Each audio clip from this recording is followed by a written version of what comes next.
सुचरिता दी, इंसान चले जाए, आंखों के सामने से चले गए हो ना, मन के अंदर थेके जाए।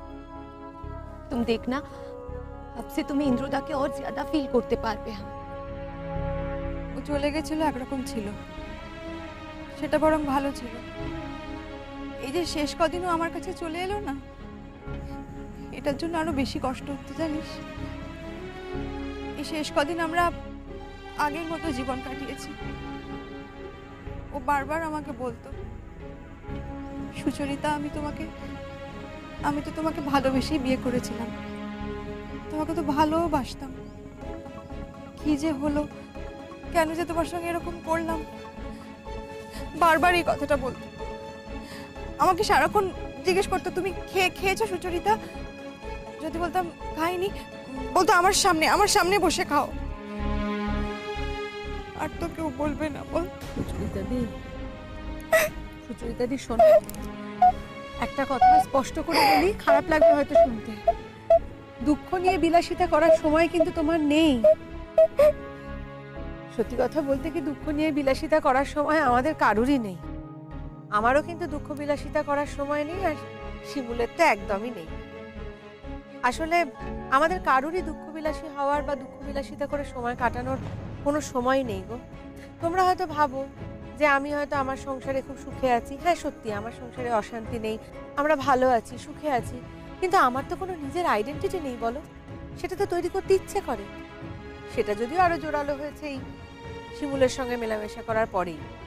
অশান্তি না থাকলেও সংসার থেকে বেরিয়ে যেতে হবে বা সংসার ভেঙে যেতে হবে, এরকম পরিস্থিতি যদিও তৈরি হয়নি এখনো, ঠাকুরের কৃপায়। আমাদের সকলকে মিলেই কিন্তু কিছু একটা করতে হবে সুচরিতা দি, সময় নষ্ট করা যাবে না। তোমাদের করাটা তো আইডেন্টিটির জন্য বিপাশা, কিন্তু আমার তো তা নয়, আমার তো বেঁচে থাকার জন্য। আমাকে তো করতেই হবে কিছু না কিছু, কিন্তু আমরা যা করছি তাই দিয়ে কি আর আমার সংসার চলবে বলো তো? দেখো সুচরিতা দি, আমাদের তো চেষ্টা করতে হবে বলো।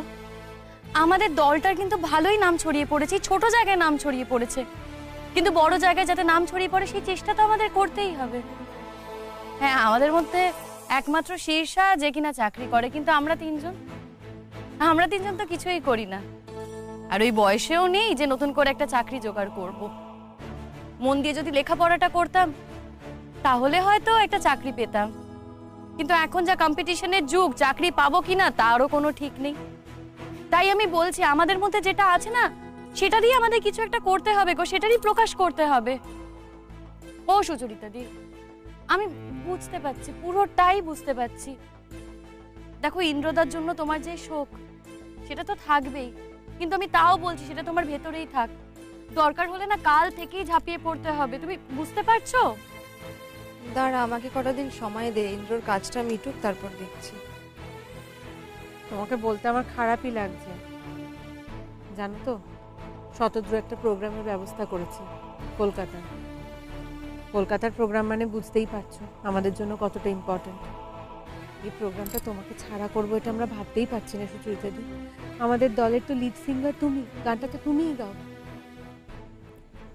কিন্তু এই অসৌচের মধ্যে কি করে যাব বলো বিপাশা? क्यों पारबे ना सुचरिता दे? इस समय भी तो तुम्हें उन्नो अनेक काम करछो। अगर ये तुम्हार प्रोफेशन हो तो तुम जेते ना। और आमरा भी तो एटाके प्रोफेशन ही बनाते चाइछि, है ना?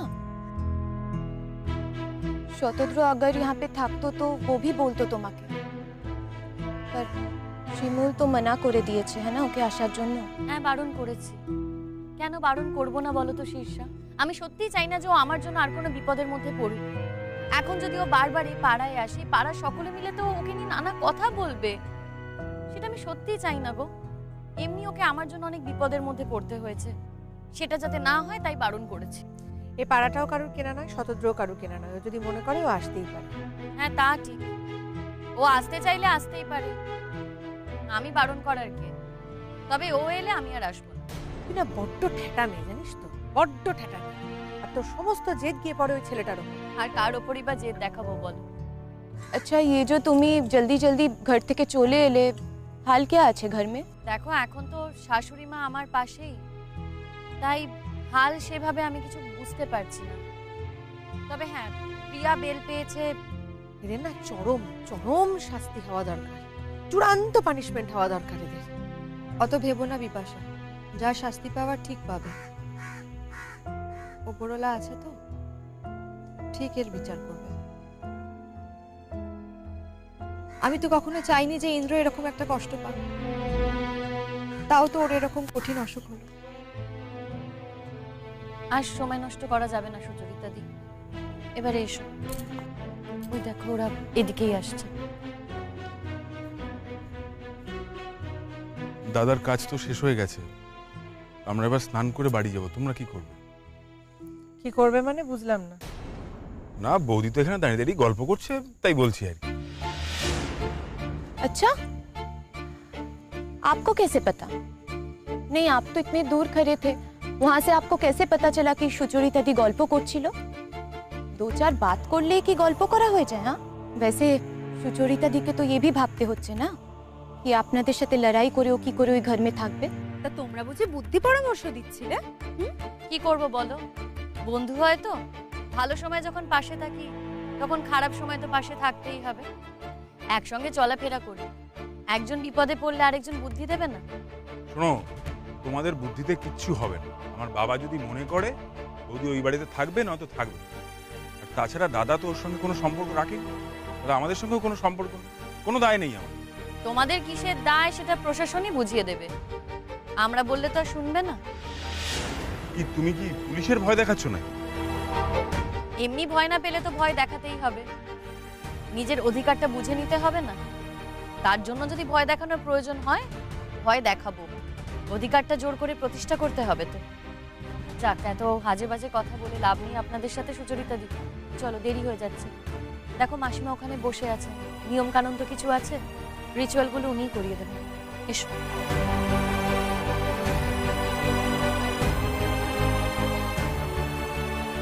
টুইঙ্কেল, কাঁদে না, আর কাঁদতে হয় না। তুমি তো বড় হচ্ছ মা, এত কাঁদলে যে তোমার মার কষ্ট হবে। তোমাকে তো মার দিকে তাকিয়ে একটু শক্ত হতে হবে। বলো, ভাবিকে কেন পুড়িয়ে দেওয়া হলো? ভাবির তো কত কষ্ট হচ্ছে, আমি ভাবির কাছে যাব। শোনো,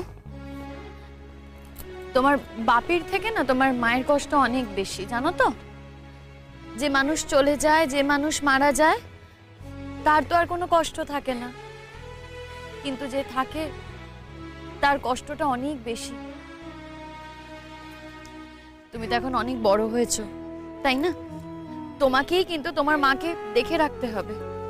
কিন্তু সবাই তো বলছে আমাদের আর ওই বাড়িতে থাকতে দেবে না, আর আমাকে আর স্কুলেও পড়তে দেবে না। তাহলে তো আমার বন্ধুদের সঙ্গে আর দেখাই হবে না, বলো? আমাকে বলছে যে আমাকে নাকি পাড়ার স্কুলে ভর্তি করে দেবে। আমি এবার কি করব? किसने कहा तुमसे ये सब ट्विंकल? कुछ भी नहीं होगा, और नया स्कूल होले तो नया फ्रेंड्स भी होबे, है ना? তুমি একদম টেনশন করো না, ঠিক আছে? আমরা সবাই আছি তো তোমার সাথে, আছি তো। হ্যাঁ, চল এসো। সুচরিতা দি, নিজের কাছে বাধ্য হয়ে চলে এলাম। আমি এখানেই ওয়েট করছি, তুমি তোমাদের যা যা নিয়ম আছে সেগুলো শেষ করে নাও।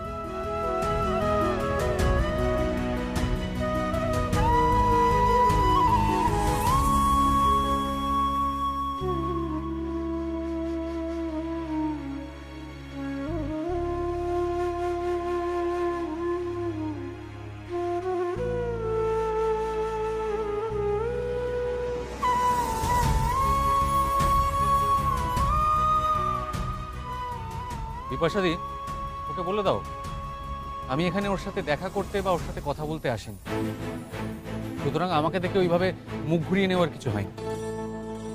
আমি এসেছি শুধুমাত্র সুচরিতাদির জন্য, সুচরিতাদির পাশে থাকতে।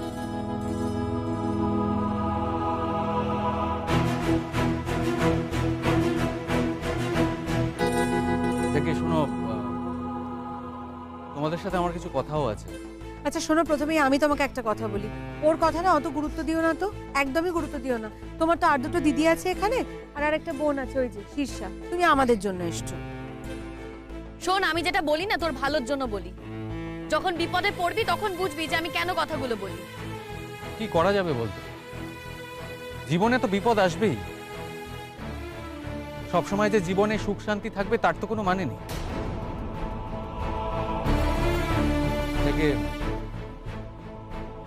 দেখো, আমি জানি না এই মুহূর্তে এই কথাটা বলা ঠিক হচ্ছে কিনা, কিন্তু আমি যে শোটার কথা বলেছিলাম, অনেক কষ্টে পরশুদিন তোমাদের জন্য একটা স্লটের ব্যবস্থা করতে পেরেছি। সে কি গো, পরশুদিন? হ্যাঁ, পরশুদিন। আর আমি যে কত কষ্ট করে স্লটটা অ্যারেঞ্জ করেছি তোমার কোনো ধারণা নেই, ভাবতেই পারছো না তুমি। সে তো বুঝলাম, কিন্তু এর মধ্যে সুচরিতা দিকে কি করে আমরা? দেখো, এরপর যা করার সেটা তোমাদেরকেই করতে হবে। এর মধ্যে আমি কিছু করতে পারবো না। তোমরা শোয়ের কথা বলেছিলে, সেই জন্যই আমি। সুচরিতা দি যাবে। तुम क्या कह रहे हो तुम? আমি তো বলছি, আমি দায়িত্ব নিচ্ছি, যাবে সুচরিতা দি।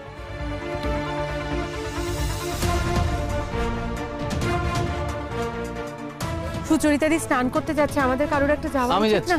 হ্যাঁ, আমি যাচ্ছি। সুচরিতা দি আমাকে ভাই ডেকেছে। আর যদি আমার নিজের দিদির কিছু হতো, এরকম কিছু হতো, তাহলে আমি এইভাবে হাঁ করে পাড়ে দাঁড়িয়ে থাকতাম না তো। আমি যাচ্ছি। শতদ্রু, একটু টুইঙ্কেলকে নিয়ে যাবে সঙ্গে?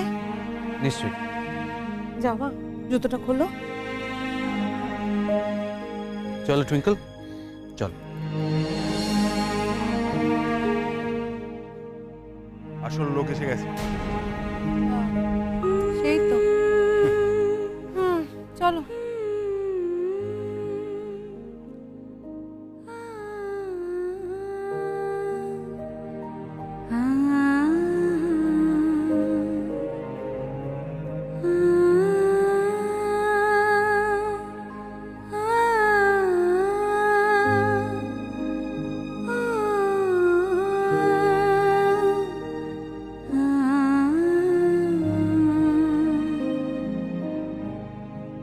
হাসির কথা জীবনটা একটা বন্ধ বইয়ের ফুরে খুব প্রত্যেকদিন একটা করে পাতা খোলে। সবাইকে যায় কালকের পাতায় কি আছে আমরা কেউ জানি না। কিছু কথা কখনো আনন্দ, কখনো বিষাদ, কখনো রোদ, কখনো বৃষ্টি। চলা কাল কি হবে, কিছু পরশু কি হবে, কিন্তু যতদিন বইটা আছে ততদিন পাতাগুলো খুলবেই প্রতিদিন। और पढ़ते ना चाइले जोर করে পড়তে হবে। শুধু একা পড়তে ভয় করে জানো। যাই থাকুক না কেন, আনন্দ, দুঃখ, ঝড়, বৃষ্টি, মেঘ, রোদ্দুর, সবাই যেন একসঙ্গে পড়ি, তাহলে না ভয়টা অনেক কম হয়, আনন্দটাও বেড়ে যায়, ঝড়টাও সামলানো যায়। তাই না বিপাশাদি? ঠিকই বলছিস শিমু। আমার সংসারে হয়তো কোনো অশান্তি নেই, কিন্তু আমি তোদের সঙ্গে মিশে এইটুকু বুঝতে পেরেছি যে এই জীবনটারও আমার দরকার ছিল। এই জীবনটাও খুব জরুরি আমার জন্য।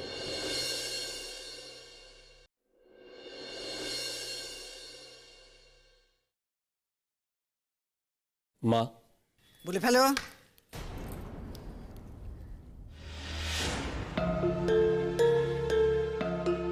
ও কি কথা?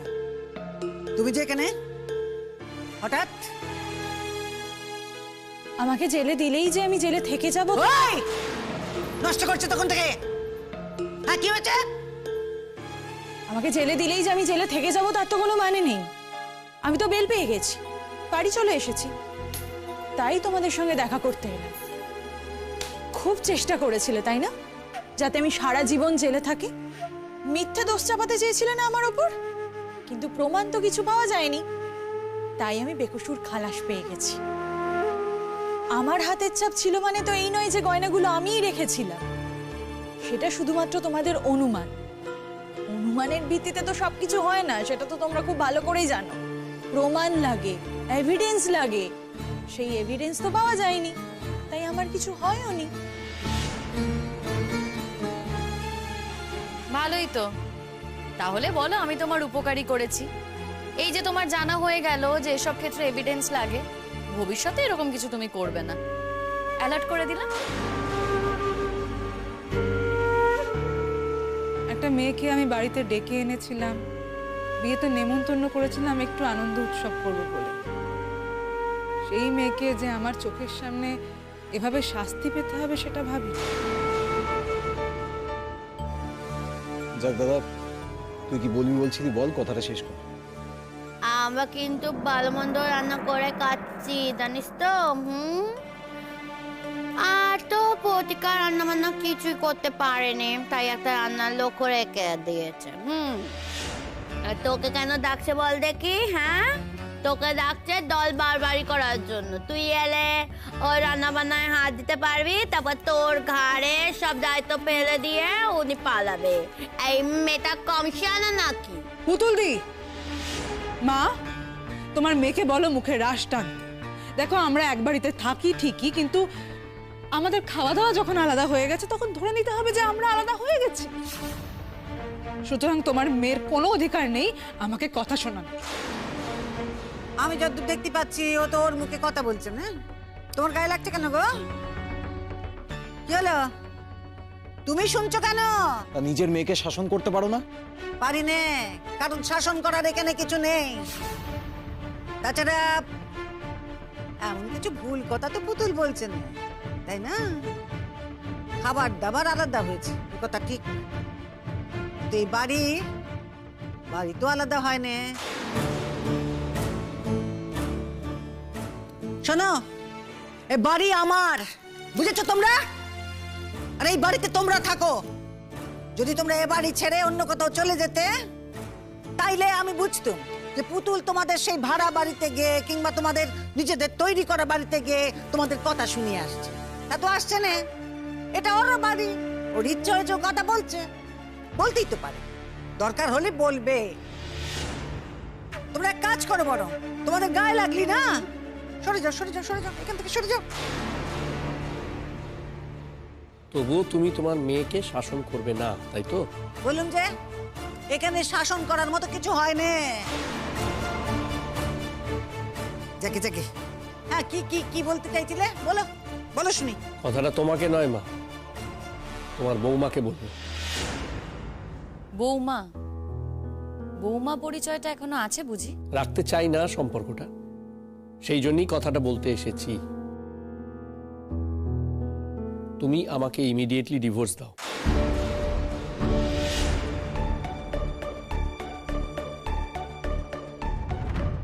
বলি কেন? এত তাড়াহুড়ো পড়ে গেল যে হঠাৎ? বাহ, ও আমার সঙ্গে থাকবে না, আমার কোনো ভালো মন্দের কোনো খবর রাখবে না, আমার রান্না করে দেবে না, কিচ্ছু কোনো সম্পর্কই রাখবে না, অথচ আমি ওকে বউ বলে স্বীকার করে যাব। আমার টাকা স্কুইজ করে নেবে, মাস গেলে আমার মাইনের অর্ধেক টাকা ওকে দিয়ে দিতে হবে, তারপরে কোন সুবাদে ওকে আমি ছাড় দিয়ে রাখবো বলো তো? আমি তো অত কথা জিজ্ঞেস করিনি তোমাকে, অত কথা আমি শুনতে চাইনি। আমি শুধু তোমাকে জিজ্ঞেস করেছিলাম যে এই তাড়াহুড়োটা কিসের জন্য? আজ না হয় কাল, কাল নয় পরশু নয়, 1 বছর বাদে সে দিবস তো হতেই পারে। তো এখনই এত তাড়াটা কিসের? কেন তা করবে কেন?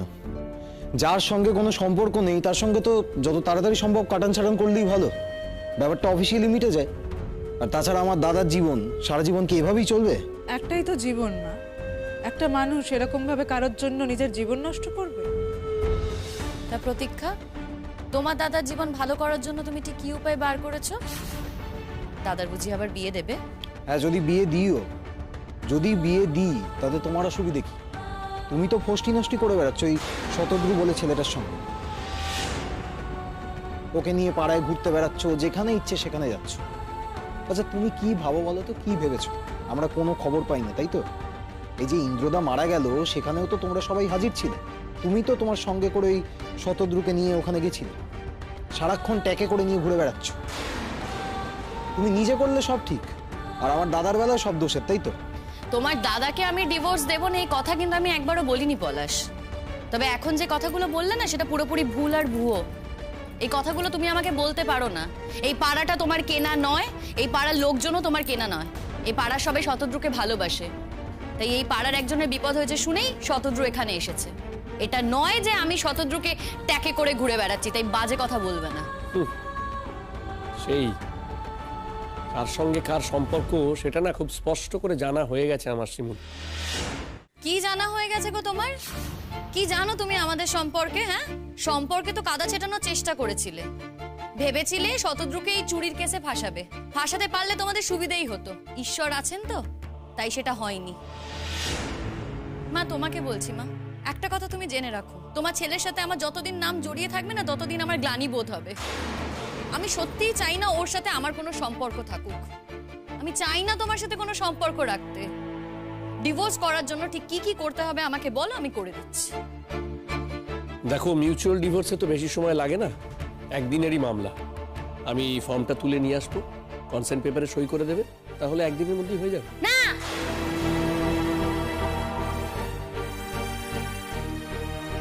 ও কোথাও সই করবে না। তো একদম কোনো কাগজে সই করবি না, বুঝতে পেরেছিস? তুই যদি সই করে দিস তাহলে এই হতচ্ছাড়িটাকে ও বাড়িতে নিয়ে চলে আসবে, আমি খুব ভালো করে জানি। হ্যাঁ, আসবে চলে। 100 বার আমি ওর ঘরে আসবো। আমি তো বলেই দিয়েছি আমার ওর সঙ্গে সম্পর্ক আছে, আর আমি এভাবে কতদিনই বা ঝুলে থাকবো। এবার তো আমি এ বাড়ির বউ হয়ে আসবই, আর সেটা যত তাড়াতাড়ি সম্ভব তত তাড়াতাড়ি আসবো। বাহ, তাইলে তো সবকিছু সিদ্ধান্ত নিয়ে তবেই এসেছো, তাই তো? বলিও কি কথা পরাগ, কদিনের আলাপ যে একেবারে সিদ্ধান্ত নিয়ে নিলি বিয়ে করবি? হ্যাঁ, তুমি যার সঙ্গে আমার বিয়েটা দিয়েছিলে মা, তার সঙ্গে তো আমার একদিনেরও আলাপ ছিল না। তবু তো বিয়েটা করা হয়েছিল। তারপরে যে আমি কতখানি সুখে আছি সেটা তো সবাই দেখতেই পাচ্ছে। হ্যাঁ, দেখতে পাচ্ছে, কিন্তু বুঝতে পারছে না কেন বলতো? কারণ তোর মা তোর হয়ে কথা বলছে না এখানে। তোর মা একজন বাইরের মেয়ের হয়ে কথা বলছে, ঘরের বউ, যার সঙ্গে তোর ডিভোর্স হয়ে যাচ্ছে তার হয়ে আমাদের মা কথা বলছে। বউ বউ কথাটা না আর উচ্চারণ করো না। আগে হয়তো ওকে আমি আমার স্বামী হিসেবে মানতাম, কিন্তু এখন আর আমি ওকে মানি না। আমার তো ভাবতেই খারাপ লাগে যে এরকম একটা মানুষ আমার স্বামী, এরকম একটা খারাপ লোক আমার স্বামী। এই তুমি নিজে কি, হ্যাঁ, লোককে শুধু খারাপ খারাপ বলছো? তুমি একদম কথা বলবে না। তুমি না এই বাড়ির কেউ না, তুমি এখনো নন এন্টিটি। অফিসিয়ালি তুমি এখনো এই বাড়ির কেউ হওনি। এখনো না অফিসিয়াল অধিকারটা আমারই আছে।